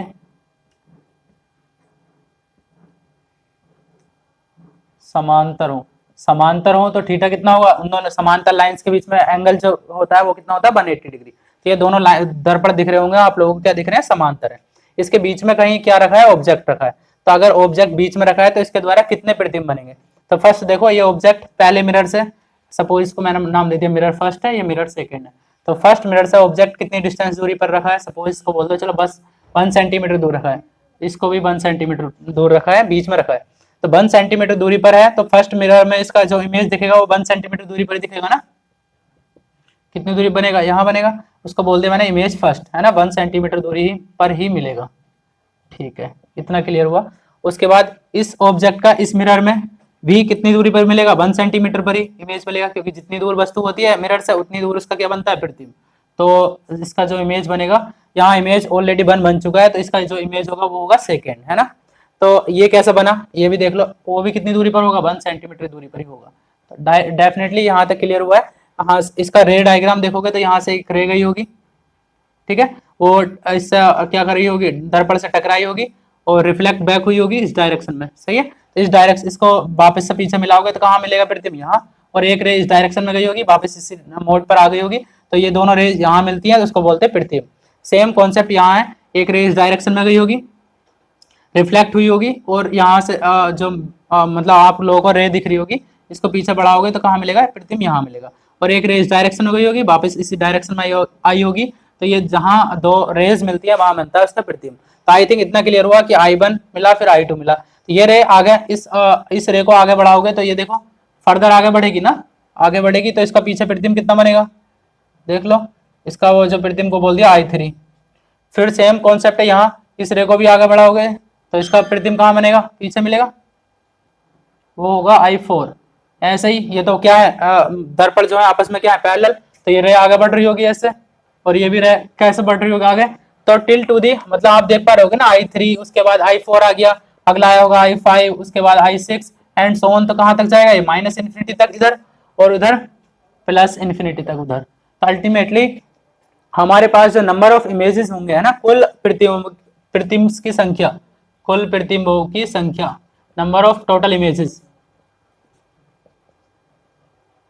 वो कितनी रही होगी, आप देख पा रहे होगे ना यहाँ, क्योंकि ये 2, 4, 5, 6 एंड सो ऑन तक जाएगा। इस लेफ्ट साइड में भी बहुत सारे टर्म्स आ रहे होंगे, तो आप कह सकते हो यहाँ कि कुल प्रतिबिंब कितने बनेंगे, वो होंगे इन्फिनिटी, अनंत। तो ये बात याद रखिएगा, जब दो दर्पण आपस में क्या रहते हैं, पैरेलल रहते हैं, समांतर रहते हैं, और बीच में कहीं ऑब्जेक्ट रखी हो, तो उसके द्वारा कुल बनने वाले प्रतिबिंबों की संख्या वो कितनी होती है, इन्फिनिटी होती है, इनफाइनाइट होती है ना। इसको दिक्कत हो तो इनफाइनाइट मतलब अनंत होती है, अनंत। तो ये ऑप्शन में मिलेगा, आप लोगों को मानना है और आगे बढ़ना है। आई थिंक इतना आप लोगों को बहुत अच्छे से क्लियर हुआ है। ये मैंने नेक्स्ट एग्जांपल लिया। नेक्स्ट एग्जांपल क्या है, वस्तु O के प्रतिबिंबों की संख्या, वस्तु रखी है यहाँ, है ना। यहाँ मैंने एक्जैक्टली पैरेलल थे, ये क्या दिख रहे थे आप लोगों को, दर्पण पैरेलल थे, यहाँ भी दर्पण पैरेलल ही है ना, पैरेलल ही है, और वस्तु बीच में ही रखी है। अब क्या होगा, इनके द्वारा जो वस्तु के प्रतिबिंबों की संख्या होगी वो कितनी होगी। आई थिंक मैं आप लोगों को ऑप्शन दे देता हूं। आपके पास 2, उसके बाद है 3, उसके बाद है 4, और उसके बाद दे दें चलो लास्ट ऑप्शन अनंत। तो यहाँ भी अनंत होगी क्या, है ना, वो देख लेते हैं। अच्छा देखते हैं, पहले सबसे पहले फील करते हैं। जितनी दूर वस्तु उसका उतनी दूर प्रतिबिंब, मतलब ये दूरी पर जितनी दूर है उसका उतनी दूरी पर क्या बनेगा, प्रतिबिंब। तो सपोज एक प्रतिबिंब बनेगा I1 इधर, जितनी दूर वस्तु उसका उतनी दूर प्रतिबिंब। इस दर्पण में जितनी दूर वस्तु उसका उतनी दूर प्रतिबिंब, दिख रहा है। अब ये कितना होगा I2, जितनी दूर वस्तु उसका उतनी दूर प्रतिबिंब। ठीक है, इतनी बात क्लियर हो गई। तो दो इमेज तो मिल चुके हैं, ये वाला इमेज और ये वाला इमेज। ठीक है, दो तो बन गए। तो दो होगा आंसर, या तीन होगा, या चार होगा, या अनंत होगा। सर क्या करें? एक बात और ध्यान रखिएगा। क्या सर? वो भी बता दो कि इसमें आप रे डायग्राम भी बना सकते हो, है ना। रे डायग्राम इजीली बना सकते हो ना। रे डायग्राम कैसे बनाओगे? सपोज एक रे यहाँ से गई होगी तो वो रिफ्लेक्ट होकर कैसे गई होगी, ऐसे। तो ये पीछे बढ़ाओगे तो यहाँ मिलेगा, प्रतिबिंब मिल गया, क्योंकि एक रे ऐसे गई होगी वो वापस आ गई होगी। दूसरा देखो, दूसरी रे कहाँ से ड्रॉ कर सकते हो आप लोग? बना सकते हो ना, कहीं भी बना लो यार। चलो लो, यहाँ से गई, वापस से रिफ्लेक्ट हुई होगी और ऐसे चली गई होगी, तो इसे पीछे बढ़ाओगे तो यहाँ मिल जाएगी। तो दोनों प्रतिबिंब बन गए। इसके अलावा बताओ, ये रे इधर जा रही है, ये रे इधर जा रही है, आपस में कोई टकरा नहीं रही है ना एक दूसरे से। तो आप कह सकते हो इसके जो नंबर ऑफ इमेजेस होंगे I1 एंड I2 कितना होंगे? 2। तो यहाँ आंसर जनरली बच्चे जो स्टूडेंट गेट कंफ्यूज हियर। हाँ, क्योंकि क्यों कंफ्यूज हो जाते हैं? क्योंकि वो सोचते हैं सर दर्पण क्या है, पैरेलल है, समांतर है, तो डेफिनेटली इसके द्वारा जो बनने वाली इमेज के संख्या जो होगी वो कितनी होगी? इनफाइनाइट होगी। बट हियर आप समझ सकते हो दर्पण अभी भी पैरेलल है और वस्तु अभी भी बीच में रखी है, लेकिन इसके द्वारा जो बनने वाले प्रतिबिंब की संख्या है वो कितनी है? 2। ऐसा इसलिए हुआ क्योंकि यहाँ रे गई तो वो आगे किसी से नहीं टकरा रही ना, आगे के लिए दर्पण खत्म हो गया। अगर ये दर्पण आगे तक बढ़ा होता तो आगे दर्पण से टकराती। इस केस में जो हो रहा था, यहाँ से रे जा रही थी, अगले दर्पण से टकरा रही थी, फिर इधर टकरा रही थी, फिर इधर टकरा रही थी। लेकिन यहाँ क्या हुआ, दर्पण ही खत्म हो चुका है, आगे का दर्पण ही नहीं है, तो वो टकराएगी कहाँ से? डेफिनेटली इसका मतलब एक इमेज ये बनेगा और एक इमेज ये बनेगा, आगे ये भी नहीं टकरा रही है। तो इसका डेफिनेटली आंसर कितना रहा होगा? 2 रहा होगा। आई थिंक इतना बहुत अच्छे से क्लियर हुआ है आप लोगों को यहाँ तक। अगर क्लियर होता है गाइज, अगर आप लोगों को इतना समझ में आ रहा है, मजा भी आ रहा है, तो प्लीज वीडियो को जितना हो सकता है शेयर कीजिएगा और अपने beautiful channel Vipin sir academy को सब्सक्राइब कर लीजिएगा, और ताकि आपको इसका लेटेस्ट नोटिफिकेशन मिलता रहे। किसी बच्चे को अगर कोई डाउट आता है तो वो मुझे कमेंट करके बता सकता है कि सर ये डाउट है। ठीक है, मैं कोशिश करूंगा अपनी तरफ से आप लोगों के डाउट्स क्लियर करने की। देखिए गाइस, मैंने नेक्स्ट टॉपिक लिया है, मतलब केस सेकंड लिया हमारा। केस सेकंड क्या है? When two mirrors are perpendicular to each other, जब दो दर्पण एक दूसरे के क्या हो? लंबवत हो। और वस्तु कहाँ रखी है? इन दोनों के बीच में रखी है ऑब्वियसली। तो इसके द्वारा बने प्रतिबिंबों की संख्या कितनी होगी, है ना। तो मैं आप लोगों को ऑप्शन दे देता हूँ, आप लोग बताइएगा। एक बार वीडियो पॉज करके कोशिश कीजिएगा इस क्वेश्चन को करने की, सॉल्व कीजिएगा। ए ऑप्शन है 2, B 3, C 4 and D option है इन्फिनिटी, है ना। तो अब यहाँ आप लोग इसको ट्राई कर सकते हैं ना। इसमें फर्स्टली देखो, ये मिरर, ये पहला मिरर है, ये मिरर सेकंड है, ये दूसरा दर्पण है। तो यहाँ से कितनी दूर वस्तु रखी है? इतनी दूर, तो उसका उतनी दूर प्रतिबिंब बनेगा। जितनी दूर वस्तु उसका उतनी ही दूर प्रतिबिंब, तो बन गया I1 प्रतिबिंब। ठीक है, ये इतनी दूर वस्तु उसका उतनी ही दूर प्रतिबिंब, तो प्रतिबिंब कितना होगा? इतनी दूर प्रतिबिंब बनेगा। ये कितना होगा? I2। तो आई थिंक आप लोगों को क्लियरली I1 और I2 दिख गए होंगे। तो ऑप्शन कितना होगा? 2 इज द आंसर। बट ये बच्चे क्या करते हैं, यहाँ कंफ्यूज हो जाते हैं। 2 आंसर नहीं है। क्यों नहीं है सर? अब ये I1 जो है ये भी तो प्रतिबिंब बनाएगा इस वाले दर्पण में। क्यों सर? क्योंकि भले से आप लोगों को यहाँ खड़ा होगा जो बंदा, उसको अपना इमेज नहीं दिख रहा होगा इस दर्पण में, बट इस दर्पण को एक्सटेंड करोगे, ऑब्वियसली एक्सटेंड करोगे, तो ऐसा लग रहा है जितनी दूर वस्तु उसका उतनी दूर प्रतिबिंब। जितनी दूर वस्तु I1 कितनी दूर है? इतनी दूर, तो उसका उतनी दूर प्रतिबिंब। तो I3 कहाँ होगा? यहाँ। ठीक है, इतनी बात समझ में आती है। तो इसका मतलब इसके प्रतिबिंब कितने बने? I1, I2, I3, तो 3 प्रतिबिंब बने। तो option B is the final answer. तो इसका आंसर कितना होगा? 3 प्रतिबिंब होंगे। इसके द्वारा बनने प्रतिबिंब कितने होंगे? 3 होंगे। रे डायग्राम भी बना सकते हो। एक रे यहाँ से आएगी तो वापस कहाँ जाएगी? इस डायरेक्शन में चली जाएगी, तो पीछे मिलाओगे तो यहाँ मिल जाएगा। और एक रे इस डायरेक्शन में आई, वापस इसी डायरेक्शन में लौट गई, तो यहाँ मिल गए, तो यह बन गया I1 प्रतिबिंब। सिमिलरली इसके लिए बना सकते हो कि एक रे यहाँ गई, वापस इस डायरेक्शन में लौटी, तो इसको मिलाया तो यहाँ मिली, और एक रे यहाँ गई, यहाँ वापस आई तो यहाँ मिली। इसके लिए देख लो, इसके लिए भी यहाँ एक बार यहाँ जाएगी, यहाँ जाएगी, यहाँ जाएगी, फिर दूसरी बार लेना तो यहाँ मिल जाएगा। फाइनली आंसर इसके लिए भी देख लो। चलो, एक रे यहाँ गई, दूसरी रे यहाँ गई, वापस लौटी, यहाँ चली गई, तो पीछे बढ़ाया तो यहाँ मिली। ठीक, दूसरी रे लो, दूसरी रे यहाँ आई, टकराई, यहाँ चली गई, यहाँ चली गई, तो ये सब वापस पीछे मिला लोगे ना, पीछे मिलाओगे, ये मिल गया। तो I3 इमेज कितना होगा? ये होगा। आई थिंक इतना आप लोगों को बहुत अच्छे से क्लियर हुआ है ना। तो इसमें ये रे डायग्राम में बाद में बहुत ज्यादा कचरा हो जाता है, इसलिए सिंपली रहने दिया करो। I1, I2, I3, तो कितने बनेंगे इमेज? कितने बनेंगे? Number of images form by plane mirror when two mirrors are perpendicular to each other. then number of images is equals to 3. I think till now you will get all the points. Okay, यहाँ देखिए guys, मैंने अपना shortcut लिया है. Shortcut क्या है? If two mirrors incline to each other at angle theta, यदि दो दर्पण एक दूसरे से थीटा कोण पर झुके हुए हों, थीटा कोण हो दोनों दर्पणों का, तब नंबर ऑफ इमेजेस कितने बनेंगे? कुल बनने प्रतिबिंबों की संख्या. इसमें अल्टीमेटली निकालना वही है, नंबर ऑफ इमेजेस, प्रतिबिंबों की संख्या कितनी होगी, टोटल नंबर ऑफ इमेजेस बताना है आपको, है ना. तो कैसे निकालेंगे? सबसे पहले देखेंगे क्रॉस क्रॉस मेथड है. इसके लिए क्रॉस क्रॉस मेथड क्या कहता है? उसके लिए आप लोगों को मिरर 1 ड्रॉ करना है, मिरर 2 ड्रॉ करना है. ठीक है, मिरर 1 एंगल जो बना रहा था वो था अल्फा ऑब्जेक्ट के साथ, मिरर 2 एंगल जो बना रहा था ऑब्जेक्ट के साथ वो था बीटा. क्रॉस मेथड है, क्रॉस करना है, ऑब्वियसली क्रॉस करना है. क्रॉस हुआ, इन दोनों के बीच का कोण कितना था पूरे मिरर का? Alpha plus beta, that is theta. Alpha plus beta. Okay, अब आगे आगे बढ़ाना है. अब यहाँ देखो ये बीटा है, ये अल्फा प्लस बीटा जोड़ते जाना है. ये अल्फा और बीटा प्लस बीटा कितना हो गया? 2 बीटा. तो अल्फा प्लस 2 बीटा. आगे ये भी जोड़ना है, ये कितना? अल्फा प्लस अल्फा कितना हो गया? 2 अल्फा, और ये बीटा है तो प्लस बीटा. ओके, इन दोनों के बीच कोण अभी भी वही चल रहा है, अभी भी कोण कितना है? Alpha plus beta. कोण तो वही रहना है दोनों के बीच का. अब क्रॉस मेथड आगे बढ़ाएंगे. 2 अल्फा प्लस अल्फा कितना हुआ? 3 अल्फा प्लस बीटा, बीटा कितना हुआ? 2 बीटा. सिमिलरली ये अल्फा प्लस अल्फा कितना हुआ? 2 अल्फा प्लस बीटा और 2 बीटा कितना हुआ? 3 बीटा, है ना. आगे दोनों के बीच एंगल तो वही चल रहा है, एंगल कितना? Alpha plus beta.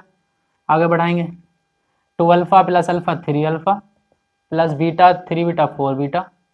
इधर चलेंगे 3 alpha plus alpha 4 alpha plus beta 2 beta 3 beta and so on, ऐसे ही चलता जाएगा. अब सर आप लोगों के दिमाग में क्वेश्चन आ रहा होगा, सर ये तो चलता जाएगा, ये कहाँ रुकना है बताओ तो सही, स्टॉप कहाँ होना है?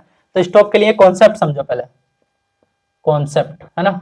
कॉन्सेप्ट क्या है कि एक दर्पण है सपोज ये, और यहाँ ऑब्जेक्ट रखा है. अब ये ऑब्जेक्ट जो है, सुन लेना अच्छे से, ये ऑब्जेक्ट यहाँ से यहाँ तक पहुंचा. सपोज यहाँ था, यहाँ गया, यहाँ गया, यहाँ गया, यहाँ गया, यहाँ गया. यहाँ रहेगा तब भी इमेज बनेगा, यहाँ रहेगा तब भी इमेज बनेगा, यहाँ रहेगा तब भी इमेज बनेगा, आते जाते रहेगा तो इमेज बनेगा. अब सपोज ये आगे ले आए, तुम यहाँ ले आए, तो ये ऑब्जेक्ट इधर आ चुका है. इधर क्या है? पुलिस है, पुलिस वाले भाग की तरफ आ गया. तो पुलिस वाले भाग की तरफ आएगा तो क्या आप लोगों का इमेज बनेगा? आपने कभी देखा है? शीशा देखा होगा मुंह पे, मतलब मुंह के सामने रखा होगा, तो पुलिस जिधर पुलिस रहता है शीशे की तरफ, उधर से मुंह देखने की कोशिश की होगी तो दिखता है क्या? नहीं दिखता ना. ऑब्वियसली मतलब जिधर से पुलिस रहता है उस साइड वस्तु नहीं होनी चाहिए. बिना पुलिस की दूसरी साइड से वस्तु रखोगे तभी उसका इमेज दिखेगा. तो इसलिए इधर अगर वस्तु आ गई तो इसका मतलब पुलिस वाले भाग की तरफ वस्तु आ चुकी है. इसका मतलब ये हुआ कि सर इसका इमेज नहीं बनेगा. तो इमेज कब तक बनेगा? जब थीटा की वैल्यू या तो 180 हो या 180 के बराबर हो. चलेगा क्या? 180 पे यहाँ हुई तब भी नहीं चलेगा, क्योंकि तब तुम इमेज पे ही आ चुके हो. तो इसका मतलब थीटा की वैल्यू कितनी होनी चाहिए? 180 से कम होनी चाहिए, तभी हमको इमेज मिलेगा. तो रुकना कहाँ है? तो यहीं स्टॉप हो जाना है. जब तक आप लोगों को थीटा की वैल्यू 180 मिल जाए, उसके बाद 180 भी मिल गई तब भी नहीं लेना. अगर कोई कहे कि थीटा बराबर 180 हो गया, उसको लेंगे क्या? उसको भी नहीं लेंगे.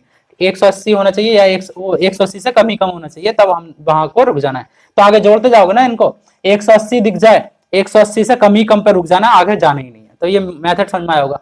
अब कोई पूछेगा इसमें नंबर ऑफ इमेजेस कितनी होगी, तो यहाँ गिन लेना 1 2 3 4, सही है, 5 6 7 8, ऐसे जहां तक जाए उतने नंबर ऑफ इमेजेस मिल जाएंगे आप लोगों को. इतना क्वेश्चन क्लियर हुआ. एक बात और ध्यान रखिएगा, ओवरलैपिंग एक कॉन्सेप्ट आता है ओवरलैपिंग का. ओवरलैपिंग क्या होती है? एक्चुअली ओवरलैपिंग क्या है? ओवरलैपिंग वो होती है कि अगर इन तीनों का योग है ना, इनको जोड़ो या फिर इन तीनों को जोड़ो या फिर इन तीनों को जोड़ो या फिर इन तीनों को जोड़ोगे, है ना. अगर इनमें से कोई सा भी 360 मिल गया, 360 मिल गया, मतलब वापस से इमेज बनकर दोबारा से वहीं आ गई, तो ओवरलैप हो गया. एक इमेज के ऊपर दूसरा इमेज चढ़ गया, तो वहां क्या करना है? एक इमेज को हटा देना है. तो ओवरलैपिंग में -1 करना है. ओवरलैपिंग में नंबर ऑफ इमेजेस जितने भी आएंगे उसमें से क्या कर देना? 1 घटा देना. ऐसा क्यों हुआ? क्योंकि आप लोगों को बता दिया कि इमेज के ऊपर दूसरी इमेज आ चुकी है, तो उसको तो एक ही बार काउंट करना ना यार, 2 बार क्यों काउंट करोगे? तो इसलिए 1 हटाकर आंसर देना है. अभी आप लोगों को इतना अच्छे से क्लियर नहीं होगा, मैं एक एग्जांपल लेता हूं तब अच्छे से क्लियर होगा. देखिए गाइस, मैंने कुछ अपने शॉर्टकट्स पे ये कुछ क्वेश्चंस लिए हैं, पर्टिकुलर क्वेश्चन लिए हैं कि इसमें आप लोगों को याद करना टोटल नंबर ऑफ इमेजेस, कुल प्रतिबिंबों की संख्या क्या होगी. यदि 2 दर्पण दे रखे हैं, उनके बीच में दर्पण के बीच में एक वस्तु रखी है जो कि एक दर्पण से 30 डिग्री पर है, दूसरे से 20 डिग्री पर है, तो टोटल नंबर ऑफ इमेजेस कैसे बनेंगे? तो उसमें शॉर्टकट लगाना ना, M1 ये लिखना है, M2 यहाँ लिखना है। क्या करना है, M1 कितना है 30 डिग्री पर है तो 30 यहाँ लिखना है, वो 20 डिग्री पर है 20 यहाँ लिखना है। क्रॉस मेथड लगाना है, क्रॉस मतलब टोटल एंगल कितना है 30 20 50 का है ना, तो 50 देखो 50 और 20 जोड़ते जाएंगे 70। आगे देखेंगे सर आगे क्या होगा। आगे देखो, आगे 50 और 30 कितना हुआ 80 यहाँ लिखा। ओके, अभी भी एंगल तो वही रहेगा, एंगल तो सेम है, एंगल कितना है 50 है तो 50 ही लिख लिया। अब आगे जोड़ेंगे 80 और 50 कितना हो गया 130 तो 130 लिखा। आगे देखेंगे 50 और 70 कितना हो गया 120 आगे लिखा। ओके, अभी तो एंगल तो सेम है, एंगल कितना है 50 है तो 50 ही रहेगा। आगे देखेंगे 120 और 50 कितना हो गया 170 तो 170 लिखा। और यहाँ देखेंगे 130 और 50 कितना होता है 180 यहाँ लिखा। अच्छा बताओ 180 तक चलना है कि 180 भी नहीं लेना, मैंने बताया था 180 वाला नहीं लेंगे। तो टोटल नंबर ऑफ इमेजेस कितना आएगा 1 2 3 4 5 6 है ना। और इसमें ओवरलैपिंग वाला केस तो नहीं है, इन सबको जोड़ जोड़ कर देखना। 3 को जोड़ोगे 360 नहीं मिल रहा, तीनों को जोड़ोगे 360 नहीं मिल रहा, तीनों को जोड़ोगे 360 मिल रहा है क्या 120 और 130 कितना हो गया 250 और 50 कितना हो गया 300 नहीं मिल रहा। तो अल्टीमेटली 360 किसी में नहीं मिल रहा, मतलब क्या है नो ओवरलैपिंग, कोई ओवरलैपिंग नहीं है यहाँ। जब ओवरलैपिंग ही नहीं है तब जितना आंसर आता है वही आंसर होता है। कितना आया आंसर 1 2, अच्छा ये मिस हो गया था, ये मिस हो गया था तो ये मिस हो गया। टोटल कितना आएंगे 1 2 3 4 5 6 7, तो इसका आंसर कितना होगा 7 होगा, है ना। ठीक है, तो इस वाले का आंसर कितना होगा 7 होगा। क्वेश्चन लेते हैं हमारे उस कॉन्सेप्ट पर ही। देखो मिरर फर्स्ट है, मिरर सेकंड है, दोनों के बीच में एंगल है 25 और 45, 25 यहाँ लिखा 45 यहाँ लिखा, दोनों के बीच में टोटल जोड़ोगे 40 20 60 70, एंगल कितना है 70 डिग्री का। ठीक है, आगे बढ़ाएंगे क्रॉस मेथड। 70 और 45 कितना होते हैं 115 यहाँ लिखा। आगे बढ़ाएंगे 70 और 25 कितने होते हैं 95 यहाँ लिखा। इन दोनों के बीच में एंगल तो अभी भी 70 चल रहा है ना, 70 चल रहा है, तो 95 और 70 कितना होता है 165 यहाँ लिखा। आगे देखेंगे 115 और 70 कितना होता है 115 और 70 185। ठीक है, 115 और 70 185, 185 वाला नहीं लेना है, मैंने ऑलरेडी बता दिया है। तो कितना हुआ आंसर 1 2 3 4 5। अब यहाँ देखना 360 वाला केस तो नहीं है कोई सा, 360 वाला केस तो नहीं है। यहाँ जोड़ो के देखोगे इन तीनों को तो ये कितना है 90 और 100 210 70 280 नहीं है, 360 किसी में भी नहीं मिल रहा। 360 नहीं है तो जो आंसर आता है वही आंसर होता है। तो 1 2 3 4 5 5 क्या होगा टोटल नंबर ऑफ इमेजेस कितने होंगे 5। आई थिंक ये भी क्लियर हुआ। ओके, आगे देखते हैं अगले क्वेश्चन में क्या है। ये क्वेश्चन मैंने ऑलरेडी डिस्कस कर रखा है, आप पीछे वाले मतलब इसी वीडियो को पीछे जाकर देखेंगे तो इसमें मैंने ऑलरेडी क्वेश्चन डिस्कस कर रखा है। जब दो दर्पण एक दूसरे के लंबत रखे हों तो टोटल नंबर ऑफ इमेजेस कितनी आई थी 3 आई थी, है ना। लेकिन यहाँ देखेंगे मेथड काम करेगा क्या, मिरर फर्स्ट मिरर सेकेंड। पहला है 45 तो यहाँ लिखा 45 यहाँ लिखा 45। ठीक है, दोनों को जोड़ेंगे 45 45 आगे 90, आगे जोड़ेंगे 90 और 45 कितना होता है 135 यहाँ लिखा। आगे जोड़ेंगे तो 45 और 90 कितने होते हैं 135 यहाँ लिखा। ओके, अभी भी एंगल तो कितना चल रहा है इनके बीच में 90, तो 90 ऐड कर लेंगे 135 और 90 कितना होगा 200 जोड़ लो ना यार, 5 का 5 और 9 3 बार 2 से लेके 225 225, ये भी कितना मिलेगा 225। 200 तक तो पहुंचना ही नहीं है, ये तो गलत ही है। कितना मिलेगा फाइनली देखो 45 1 45 2 ये और ये कितना हो गया 4। लेकिन देखना ओवरलैपिंग तो नहीं है, ओवरलैपिंग देखोगे इन तीनों को जोड़ोगे तो कितना मिलेगा 90 90 180 नहीं मिल रहा। अब इन तीनों को जोड़ के देखना 135 135 आई थिंक होते हैं 270 270 और 90 270 और 90 360। हाँ, यहाँ ओवरलैपिंग मिली आप लोगों को, यहाँ क्या मिली आप लोगों को ओवरलैपिंग। जैसे ही ओवरलैपिंग मिली तो हम कहेंगे आंसर जो होगा total number of images, total number of images वो कितने होंगे देखो कितना आ रहे हैं 1 2 3 4, 4 तो आ रहे हैं। लेकिन जैसी ओवरलैपिंग मिलती है तो एक कम कर देते हैं, क्योंकि वहां 2 को काउंट कर रहे होते हैं ना एक्चुअली में हम, क्योंकि ओवरलैप हो रहा होता है तो एक को हटा देंगे तो 4 - 1 कितना मिलेगा आंसर 3। पीछे वीडियो में जाके देखोगे इसका आंसर 3 ही था। ओके, आगे देखेंगे अगले में देखो मिरर फर्स्ट लिखना है, मिरर सेकेंड लिखना है। फर्स्ट मिरर का एंगल कितना है 20 डिग्री है तो 20 लिख दिया। सेकेंड मिरर का कितना है 40, कोई सा भी लिख सकते हो, इन दोनों के बीच एंगल 60 है तो 60 लिख दिया। आगे जोड़ेंगे 60 40 100 तो 100 लिखा। आगे जोड़ेंगे तो 60 20 80 तो 80 लिखा। इन दोनों को जोड़ेंगे तो कितना है 60 एंगल है 8 6 14 कितना होते हैं 140 है तो 140 लिखा। आगे इन दोनों को जोड़ेंगे 160 है तो 160 लिखा। आगे जोड़ने की जरूरत है क्या, आगे जोड़ू क्या बताओ, 60 जोड़ूंगा तो ज्यादा हो जाएगा ना 180 से, आगे जोड़ने की जरूरत ही नहीं है, मतलब यहाँ तक ही चलना है। अब बताओ ओवरलैपिंग तो नहीं है, ओवरलैपिंग देखेंगे यहाँ 360 मिल रहा है नहीं मिल रहा, यहाँ मिल रहा है 360 100 80 14 नहीं मिल रहा। ओके ओके ओके ओके, यहाँ देख लो, यहाँ कितना एंगल था इसके बीच में 60, यहाँ मिल रहा है क्या 160, 140 कितना हुआ 300 और 60 360, तो यहाँ क्या मिला ओवरलैपिंग। जैसे ही ओवरलैपिंग मिली तो हम क्या कहेंगे कि सर हमारे जो टोटल नंबर ऑफ इमेजेस होंगे वो होंगे 1 2 3 4 5 6, तो 6 minus 1, total number of images कितने होंगे 6 माइनस 1 दैट इज 5, कितने होंगे 5, I think 5 is the right answer. तो आप लोगों को इन सब ट्रिक्स में मजा आया है, तो प्लीज गाइस जितना आपने अपने रिलेटिव्स में अपने फ्रेंड्स लोगों में जितना हो सकता है उतना वीडियो को शेयर कीजिएगा और अपने चैनल विपिन सर अकेडमी को सब्सक्राइब कर लीजिएगा ताकि आपको लेटेस्ट अपडेट्स इस चैनल की मिलती रहे। Okay, thank you so much guys.